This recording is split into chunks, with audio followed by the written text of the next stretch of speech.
specific symptoms with very specific prostate size for men who are having bothersome symptoms, but who qualify for the procedure by virtue of the size of the prostate as well as the severity of symptoms.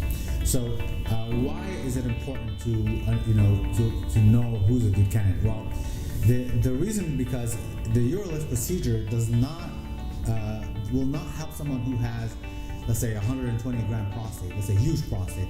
Can you imagine if the prostate is this big and those tiny poor little clips are this big? Now, there's no amount of UroLifting anything that's gonna open that channel, because the distance between the urethra and the capsule could be this big, and now the clips are this big, so you can't really be effectively opening the urethra. So that's one reason. The second reason is if someone has complete urinary retention, now their symptoms are so bad that they can't even pee.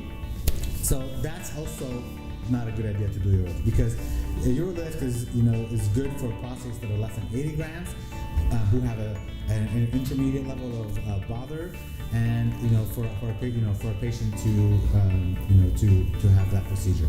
So how do we make sure that someone is a candidate for UroLift? Well, there's a couple of things that we do. The first one is we do an ultrasound, and the ultrasound we can measure the prostate, we can measure the distance between the urethra and the capsule, we can measure the volume of the prostate, so we know all the trials that have been made have shown their UroLift to be most effective within a specific range of prostate size. That's what we do. And the second thing we do is we do a cystoscopy. The cystoscopy is important because it rules out any other obstructive reasons to have urination problem. For example, you can have a scar in the urethra, and if there's a scar in the urethra, you're not going to pee out, not because the prostate is blocking, but because there's a scar that's actually blocking the urine from coming out of the urethra. So doing a cystoscopy is important, because if the scar in the urethra is the cause of the problem, there's no amount of UroLifting anything that's going to actually open that scar up. What you really need is opening the scar, which is your urethrotomy. So cutting the scar will relieve your symptoms. You don't need to do a UroLift. So the cystoscopy precludes any other reasons to have a urinary symptoms, and we do that.